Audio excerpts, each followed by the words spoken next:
Hello everyone, my name is Owen, and welcome back to the channel. In today's episode of How to Beat, we will look at the mistakes made by the unnamed Cashier from Night Shift, and come up with better ways they could have used to beat the Night Shift Abductor. By the way, we're on the road to 1k for the end of the year, and it'd mean a lot if you subscribed. Thanks. Anyways, back to the video.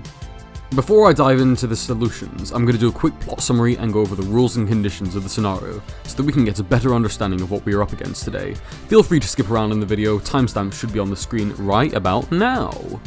By the way, I will refer to the Night Shift Abductor as the NSA throughout the video, as well, you're going to hear it a lot.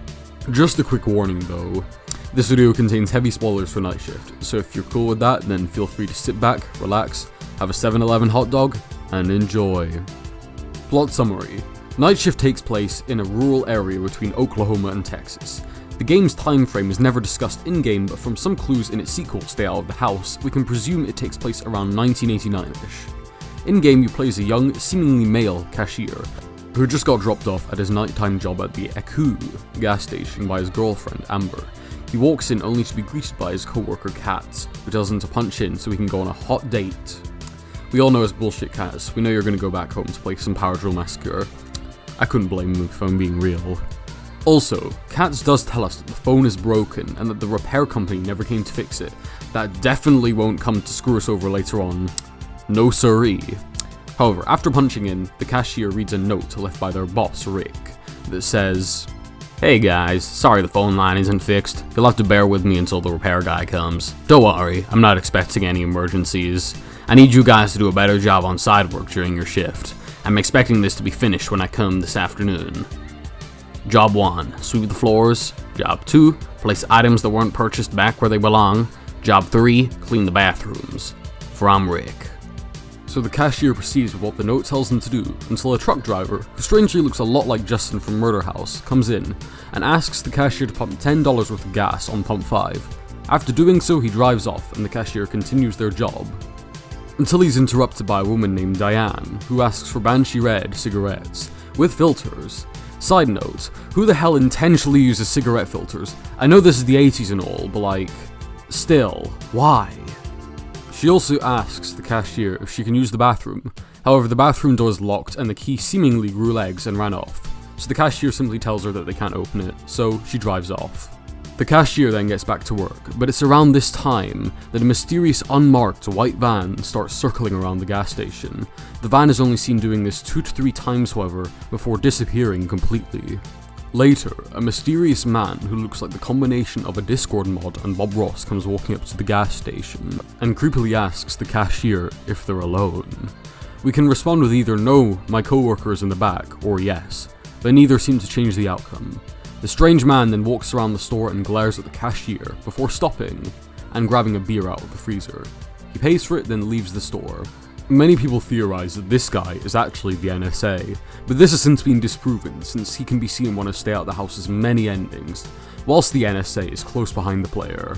However, it is widely believed that the strange man is helping the NSA catch his victims.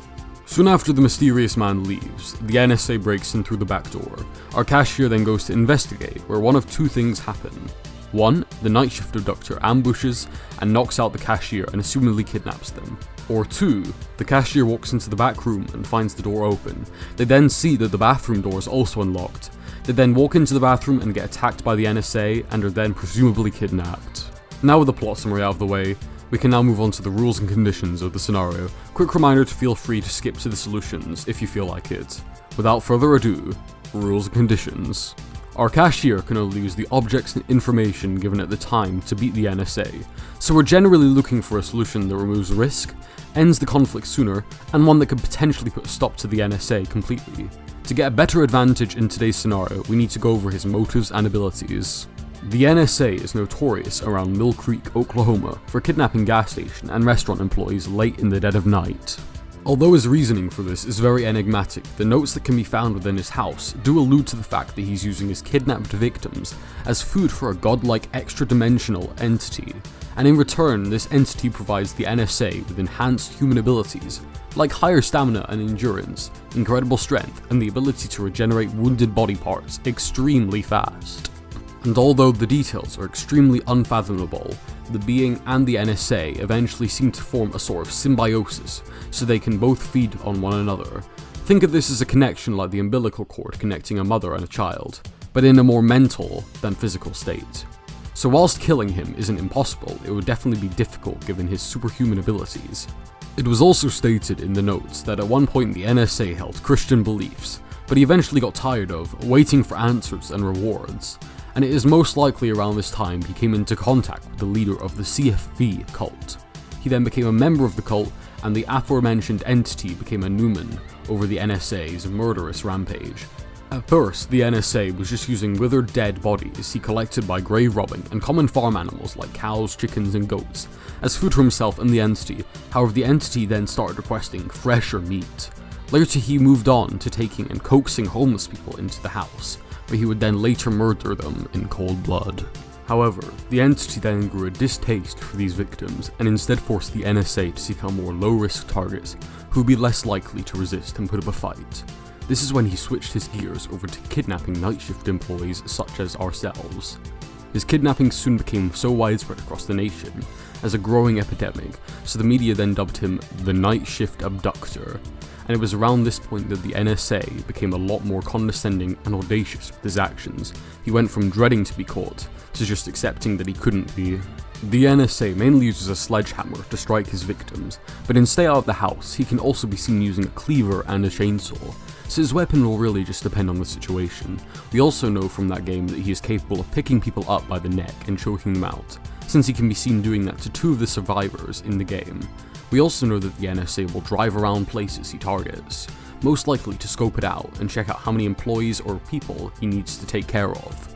Now, with the rules and conditions out of the way, we can now move on to the solutions. Solution 1. Hide in the dumpster, or on the roof. This first solution may seem extremely stupid, it kind of is, but that's why it seems somewhat genius. It is to simply hide. To be more specific, hide in the dumpster around the back, or on the roof of the gas station. So the plan would go as follows: when the NSA breaks in through the back, quietly sneak out the front, then whilst he's not looking, book it to the dumpster and hide inside it for the rest of the night, or scramble up the icebox out front and take a nap on the roof till morning.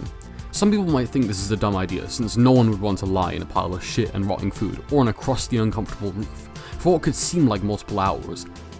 Which is true, to be fair. However, the biggest drawback here is that the NSA, if he were to find you on the roof or in the dumpster, you'd be at his mercy, which is a department he is unfortunately lacking in, you could say. The only good thing is that he might never find you to begin with, because why would someone be on the roof or in a dumpster when they're supposed to be working? This is definitely not a bad idea, but there are definitely better ones. So, on to the next solution. Solution 2. Escape. Our second solution of the day is to just simply run away from the gas station, through the front door of course, after the NSA breaks in through the back. I tried to calculate the distance from where we are to the nearest town by taking into account that our girlfriend offers a lift, but we decline, meaning that it's a little far, but it can be extremely far away as to where we'd need to drive there. So I'd say that it's roughly around 3 to 3.5 miles away at most. So depending on your fitness, this could technically be the best or worst solution for you. However, there is one caveat. The NSA drives a van, so technically there's nothing stopping him from saying he couldn't just run you down whilst you're running down the road. I'd say, as long as you stay off the road and keep a consistent speed, then you might be able to make it, so I would genuinely consider this solution. This nicely leads us onto the third solution, that being Solution 3, hotwire or steal the van. In the latter half of the game, we see the NSA's van driving around outside the gas station. We know this is his because we also see it in Stay Out of the House. The big plan here is to look around down the street or in the woods for his van. When the NSA breaks in through the back, then once you find it, smash the window, hotwire it, or just take the keys if they're still in, and then peel out like you've never done before. However, there is one big gaping problem here, and that's finding his van. You'll need to keep your eyes peeled for tire tracks and keep your ears listening for a running engine in the case that he was a frickin' moron and left the keys in. But as long as you head in the right direction and look for a big ass white thing, no, not James Corden, then it shouldn't be the most difficult thing to find. However, another big problem is that the creepy Bob Ross Discord mod guy, who really needs a better name, has most likely hitched a ride with the NSA since they are presumably working together, but that most likely means that he is also in the van waiting for the NSA to get back. However, his lanky fake afro, no leg day looking ass would not stand a chance against us, if I'm being real. So I think that's him covered. Now, for the final solution. Solution 4. Gas, gas, gas. Otherwise known as kill the NSA. This solution definitely has the highest risk factor, but also the highest reward attached to it. When the NSA breaks in, sneak out, and douse the ground of the pump area with gasoline, with a trail leading back to a safe area for you to hide. To get the gas, you'd have to put some cash into the pumps from inside. Then, lure the NSA to the pumps by any means necessary, then set the trail alight using a lighter from behind the counter in the tobacco section of the shop. There might not be a big explosion or a massive fire, plus it may also take a few tries to light the trail, but hopefully there will be a big enough fire where you could slip away or kill the guy potentially. However, this would only be truly effective if you're standing right next to the pump. One big drawback here is that if you light the trail and he survives, or it simply misses him, then that leads a trail directly to you, which he could easily follow. Another big drawback is that the cashier doesn't know that the NSA is his main threat until his hammer is only 2 feet from his face. He wouldn't know that setting a fire trap would be a good course of action until far too late. However, the cashier could easily assume that it was the NSA who is going after them due to his notoriety in the local area. Plus, if the NSA figured out what you were doing before you finished the trap, then he could effectively block you from finishing it. Plus, this guy is seemingly very smart, and knows better than to blatantly stand in a pool of gasoline. Overall, this solution can definitely be argued to be the best of the 4, as it saves a large amount of people from being digested by an interdimensional demon in the future. Plus it potentially, well I hope it does, saves your ass too. In conclusion, I think we could have beaten the Night Shift Abductor from Night Shift. Now, let's take a quick recap of who would have lived and died assuming we went with solution 4 and played it out to the best possible way. On the dead side, we have the Night Shift Abductor. I mean, my dude got molested by a fireball mate. I honestly don't think he's living through that, even with his regenerative powers. Now, on the alive side, we have us, the cashier. I'm pretty confident in us surviving this scenario, assuming we don't get jumped by an oversized rodent or something on the way home. Now, also on the alive side, we do have the stranger. I mean, this guy up and left before shit started to go down, so I'm pretty sure he gets out of this alive, scot-free too. And also, we have cats and the other customers who, I guess, will never know if they lived or died. Anyways, thanks for watching. I hope you liked this video. Special thanks to 10th Basilisk 88 for helping write the script and Rod T. Baggins for the game footage. If you enjoyed this video, please consider leaving a like, as that'll help YouTube recommend my content more. And if you've made it this far, just subscribe man, you can always unsub later if you want. And remember, don't go live in Oklahoma. It's really not worth it. Trust me.